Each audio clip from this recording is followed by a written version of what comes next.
Hi, my name's Craig Trnka, and we're here at Chad and Susie's place in Pilot Point, Texas, home of Hoof Watch. And we're doing some videos again this year for Madison, Wisconsin. And our judge in Madison is going to be Miss Sarah Bean. And today we're going to make the hind whip across bar shoe out of 15.5 inches of 3/8 3/4. When making any bar shoe, what you want to do is you want it to be proportionate. What we did is we know that the width is 5 1/8. So if it's 5 1/8, if you take the golden means dividers, then that gives you the width of your bar. That's how much you should try, because that'll fit into your eye and that'll be a proportionate shoe. And shoes that don't measure exactly to her specimen but are proportionate and pleasant to look at and look like a healthy foot, that is what gonna place you higher than a shoe that fits directly into the proportions but has straight edges and quarters that aren't across from it.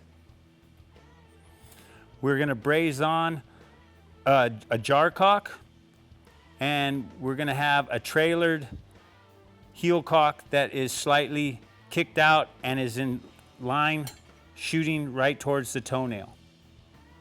It's fullered for 6 E4s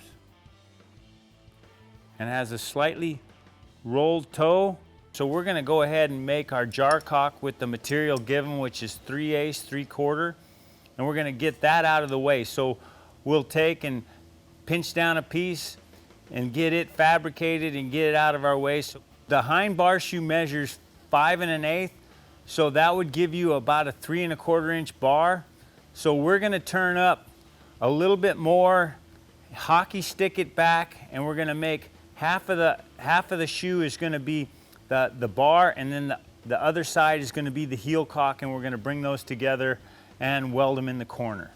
I don't put any marks on the bar at all, but this is about how much I'm gonna turn up, is 2 3/4.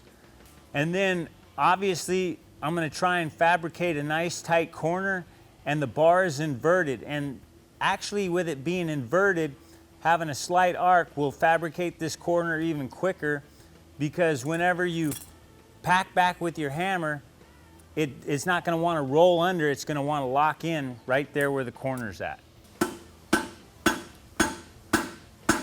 Just kind of shearing off a piece. What I'm gonna do is just kind of square up my edges.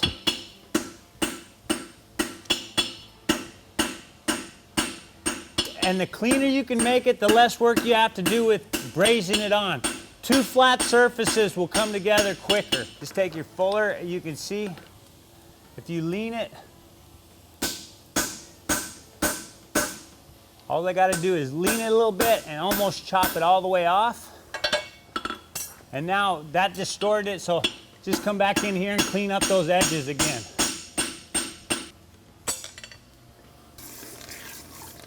I'm gonna be real close to the horn, make an acute bend. You can already see that reverse bend there. Just get a little bit of that. And then pull back towards you.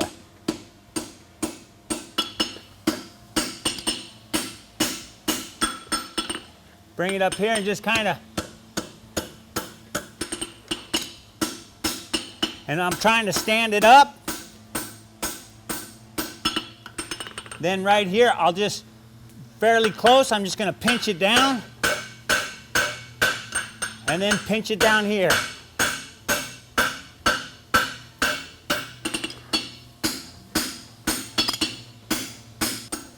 Back this in a little bit. Using the round side of my hammer. And then now I'm just gonna scarf this up. There we go. Come in and just let that lip tear off.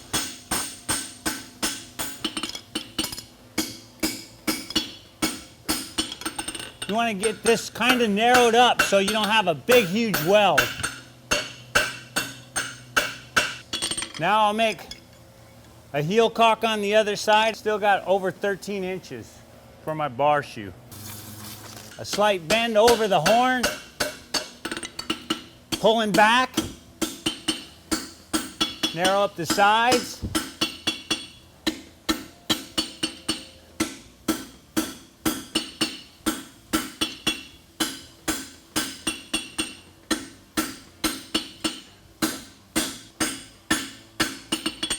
You can see I've got it a little thicker right here.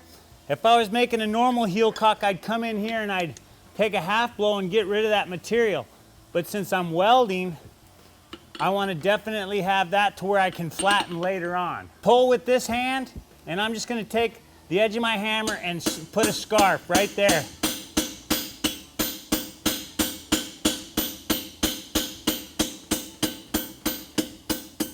I've got a scarf here. I've got this scarf. This is going to fit right in here. And then I don't want to kick out my trailer because it's easier to make your trailer get longer and kicked out.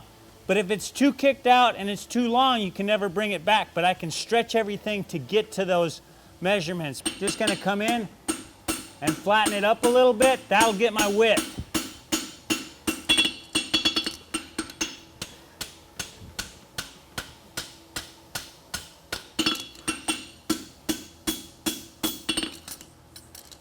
Take the short side. This side's already looking shorter, so I'm just going to bring that around and make it longer.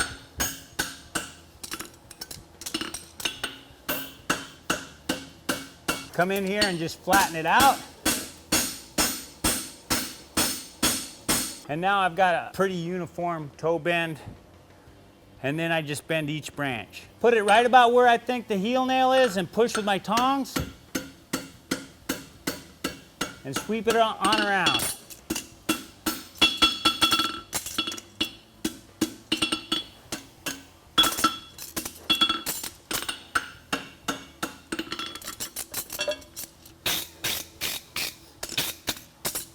All right, you can see this is all coming in. Well, as soon as I start to create my weld, this is all going to go the other direction. So instead of giving it a head start, I'm just going to leave it going the continuation of the branch instead of kicked out like a donkey or a trailer. Put it about where your heel nail is.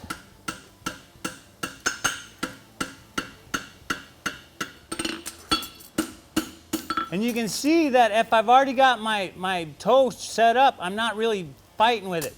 Come in here.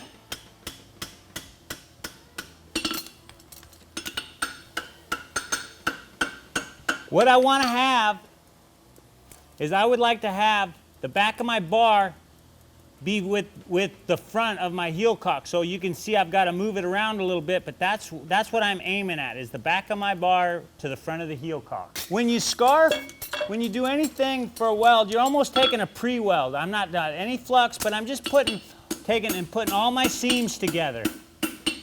Cleaning them all up, putting them up tidy.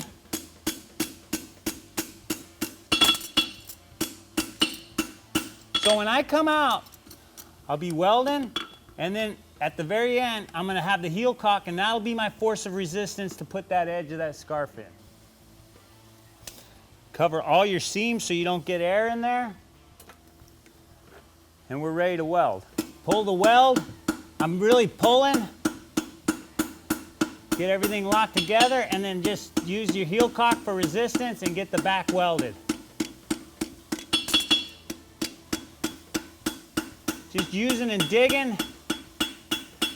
Once I got that in, all I'm going to do is take a set hammer and lean it against the face of my heel cock and get that to where I get it pushed down in. I'll finish welding and finish doing fabricating my heel cock.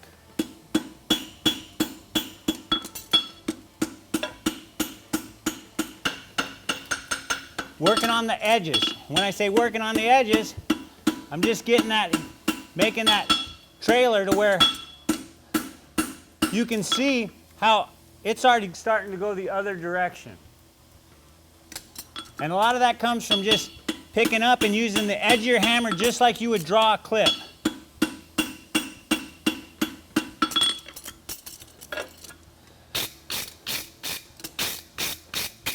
That's my second welding heat. I'll take one more welding heat and we'll be pretty much done.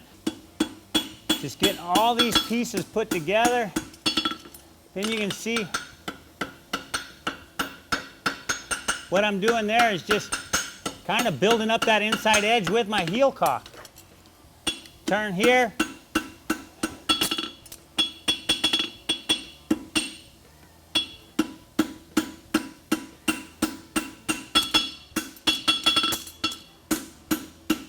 Find a nice sharp corner and do a half blow.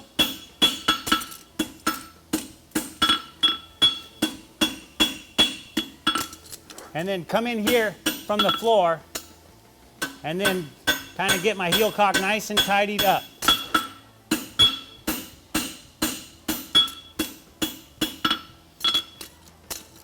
What happens is no matter what, you'll see, look how I'm nice and straight here, and I've got a really acute quarter bend, and that comes from torquing on that heel cock. So what I'm gonna do is now I'll just put some flow, because if I don't have both sides the same, my toe's gonna get racked on me real quick. If I just kind of clean up on the diamond, when I say on the diamond, I'm never touching the heel quarter to the face of the anvil.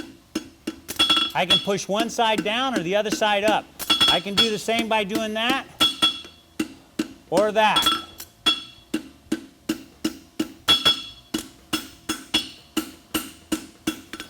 I need to have more of a pronounced quarter on the medial side, so I'm going to just stay behind the anvil, hit daylight, and hit daylight on the other side. That does one of two things. It either pushes the branch down or pushes the quarter up, but something's got to give. I've got my shoe pretty well lined up. I'm sitting pretty good. I'm just going to use my anvil for a scribe, and you can see I've got my line now, and now I'm ready to commit to my fullering.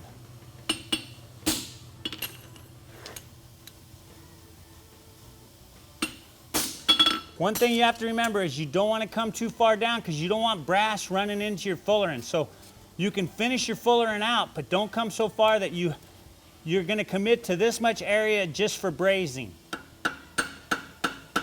Just kind of tidying up the edges.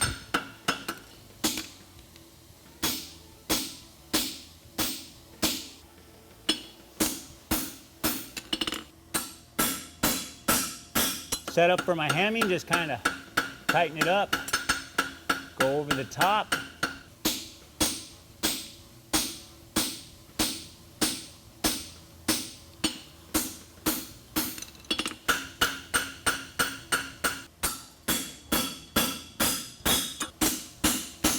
Do it while it's cold. It looks a little better. Then I'm just going to safe it up a little bit. Just going to run my hammer, because it's got some safing in the toe from what the picture says. So I'm just going to kind of clean this edge up a little bit.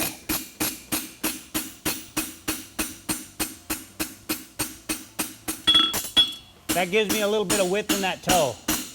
You want to do as much critical forging as you can before you braze, because once you braze, then you're restricted to the heat in which that braze can take. So if you go ahead and stick your jar cock on there, now you have to do everything cold, because you don't want to bring that back up to where you melt your brass again. I'm going to hold it right here on the edge where my heel cock, and I'm just going to tighten up my bar a little bit. Do it from one side, hold this on the other. All I'm going to do is just kind of push my bar down, push my bar down. It's a little bit of an inverted bar. Now I'm super thick, so now all I'm going to do is flatten it up. I'm going to try and kick this out a little bit to where I'm lined up to the toenail on the opposite side. So I'll push here, and I'm just pushing my tong hand down and barely hitting the anvil. Then come up here and just hit the branch. Now if you want to get a lot of your trash off of there, now would be a good time to stick it in the vise and just take and clean up all your trash in that area. Clean up this little weld mark here.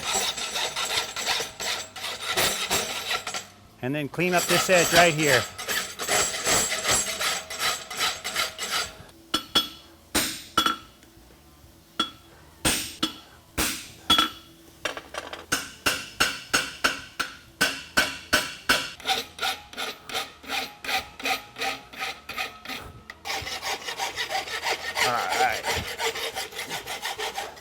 Make sure you rough up where you're going to braze, because in the process of forging, you might have pushed some slag back down in there. So when we put the jar caulk on, we're going to give the shoe a big head start. So we're going to get it hot, bring it out and scour it with the wire brush. And then we'll place this on there. It's going to be hot, so you want to have some calipers or something to move it around just where you want it. So we're going to get a big head start. This is the only time you want to have poor fire maintenance. You want to have a hollowed out fire, and it's going to be towards the end of the class, but you are going to rely on air. When you have a fire that is built properly, it insulates itself. This is going to be a poorly made fire to where you're pushing air up. Once you push an air up, you're actually using it like you would do an acetylene torch or anything else, and you're pushing hot air towards your item that you're trying to weld. All right, I got a nice head start. Now I got my calipers. I got it on there where I want it, and now the flux is going to melt around with the little BBs in it. Oh, perfect. As long as it's flat, it shouldn't run around, and your flux is going to lock it into the place. The BBs are super, super small, so they're going to go. You can see things starting to melt. Put your hammer.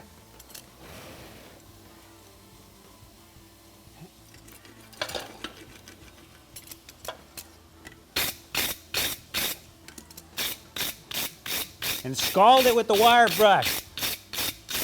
If it's going to come off, you want it to come off right now.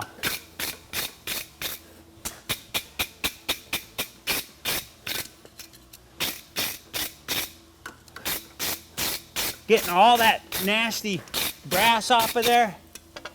Hold it here. Kind of flatten it up.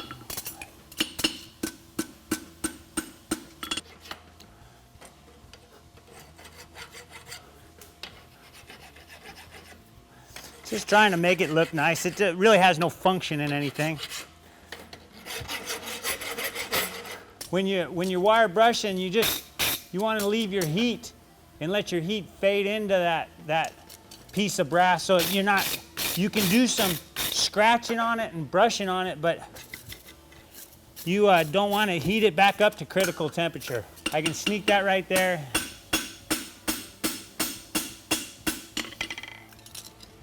Get everything nice and flat, but I'm staying away from that brass.